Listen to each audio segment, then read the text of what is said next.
So in part one of this 2003 Kona Lana'i, however you pronounce it, we stripped the bike down and cleaned the frame up. Now we're on the parts. So first of all, I started off with the V-brakes. These were absolutely minging. Everything on this bike was, to be fair. Give them a good clean up, a good scrub up. Fresh bit of light oil in and around all the moving parts. Just prolongs the life a little bit longer. And we moved on to the crankset. Now this pedal arm, the pedal on the end of the pedal on this pedal arm was actually cracked through the middle. So it was replacement pedals, as you'll see later on. The chainrings themselves were in good condition, although absolutely caked in muck, grease and dirt. They've come up pretty well.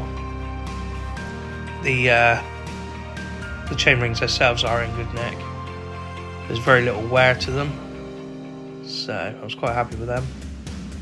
And they cleaned up quite nicely, as you can see. From that, moved on to the front derailleur. This again, absolutely chocker with dirt and grit, grime. Took some cleaning actually, this one. Did take me a good while to get through this bit. But nothing that, a full strip down and plenty of degreaser and a good scrub can't get right.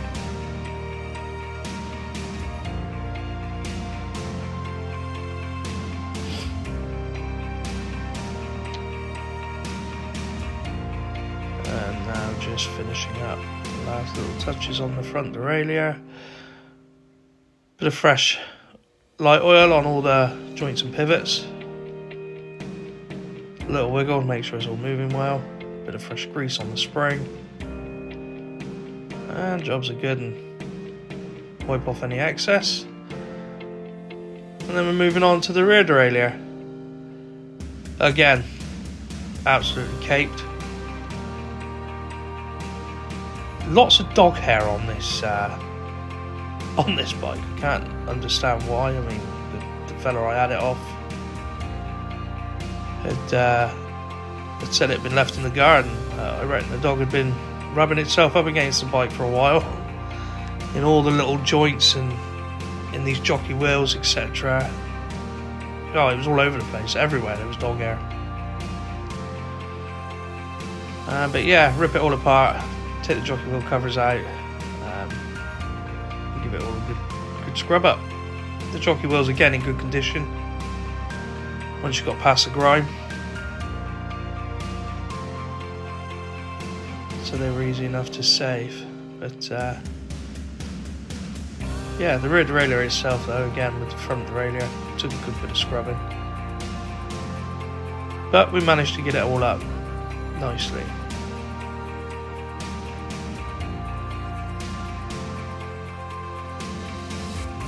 Bits out of the way, and then we'll get the actual derailleur in itself and give that a good scrub down. So yeah, every nook and cranny all the way around, good scrub, spring, everything, and there it is, finished. Now the jockey wheels themselves, they don't really have a bearing as such, but it is a moving part, so I do like to put some grease in around the cups there.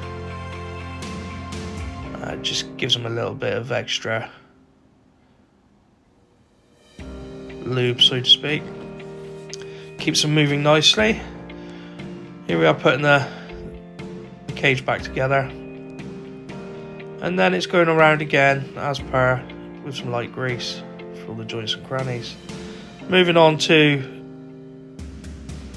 the wheels. I've already done the front wheel. I won't show that. It's pretty much the same as the back wheel, just that you haven't got the cassette obviously, but the principles are the same.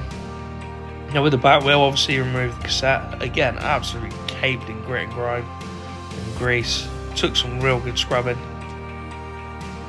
plenty of degreaser, but soon got through it. There ain't nothing that won't clean up. So that's a good thing with these bikes. A lot of them are such hard wearing gear that with a good cleanup you can actually save them. It does save you some money. So far this bike sets me in at £9.99 for a new set of pedals. Other than that, as it was a freebie, that's what it's cost me so far and a bit of hard work.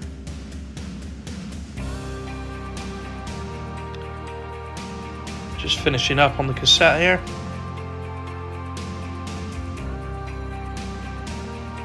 Wipe off any excess. Bit of GT85, just to repel some of the water from the innards. And then moving on to the bearings. I don't believe that this bike has ever been serviced at all. When I cracked these, for starters, the dust shield there was solid. It was hard to get out. And second of all, as you can see, the bearings are completely dry. There wasn't any grease around those bearings at all. When I did finally get the dust cover out, it was full of what looked like really old grease. But it was that dry, it was real like dusty and horrible and just minging. Really minging. So yeah, I do believe that this bike has never been serviced. But again, plenty of degreaser, a good scrubbing around everything. Freewheel body's in really good condition. Was moving lovely, nicely. So it was just a simple maintenance job. So the wheel's off now, being scrubbed down. The rim's being scrubbed down by my boy. My eldest son's out there giving me a hand, while I work on the axle itself. It's a good scrub down. All the bearings, all degreased and separated.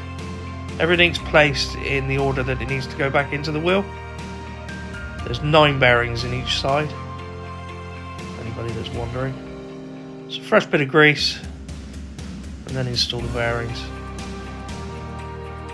Work on the drive side first, or I do, this is just the way I do it. Work on the drive side first, because I don't actually adjust the drive side cones or lock nut in any way. And then I just slide it all back together. Camera's slightly off there, but there we go, we sorted it out. New bearings, cleaned up bearings going back in the non-drive side. Fresh bit of grease. And the dust cover back on. Now this dust cover was real tight, so I did have to gently tap it in with a hammer. In goes the cone, freshly cleaned up. Now whilst I was doing this, I did notice that there was a slight buckle in the rear wheel. Just adjusting the cones. So I did have to get the truing stand out and true it up a little bit.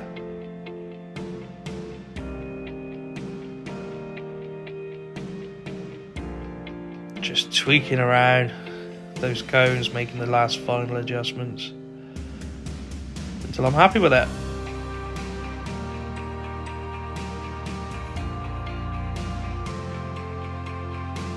And there we go, happy with that.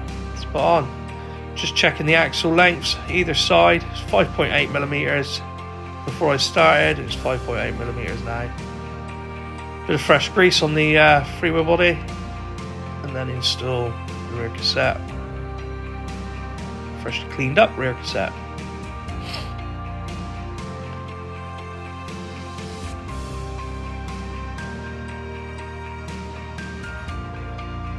Lock it down.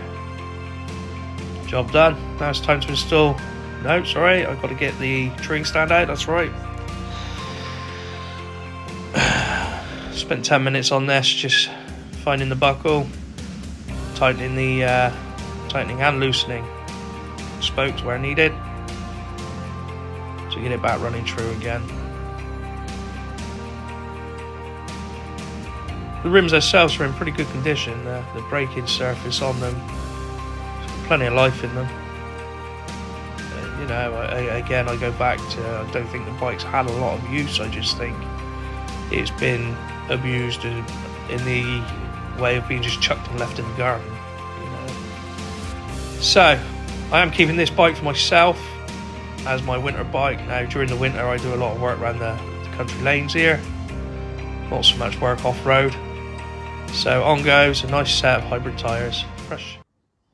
Alright, so there we go. It's everything cleaned up, sorted out, all re-lubed and re-greased. I managed to save 90% of it, which is great. I've had to replace obviously the cables, so I got 4 new cables. I've got some headset bearings, some new brake pads, some new pedals. As I explained earlier on, the pedals were cracked, or one of the pedals were cracked, and obviously 2 new tyres. These were only cheap ones. I think the pair of these in total was £15 for the pair of them.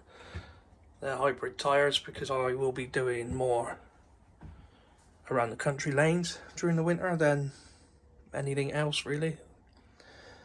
So yeah, I mean, all in all, this whole bike, oh yeah, the pedals as well, I've said that, haven't I? Yeah, all in all, this whole bike hasn't cost me very much at all. The bike itself was free. £15 on the tyres. I believe they were £2 a piece, so there's 4 there, £8 there.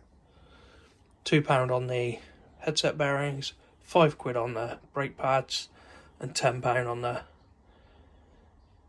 on the pedals. So I'm not going to complain at that, not at all. So happy days. Right, let's crack on and get her built. Catch you in a bit.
So there it is, finished. Proper chuffed with this bike. The bike was free, but it had been sat around for a long time. Needed completely stripping down the bare frame and starting again. Replacement parts I had, as earlier said in the video, was new tyres, new pedals, and new cables. Super chuffed with the outcome. Everything cleaned up really well. And she's ready to go. So I'm going to take this for a ride. But before I do, I want to say a massive thank you for you all to tune for taking the time to watch. Massive thank you to all my old subscribers, and a massive thank you and a welcome aboard to my new subscribers. And if you like my content, please like, share, subscribe, you know, the usual jazz. And I'll catch you next time. Thank you very much. Cheers.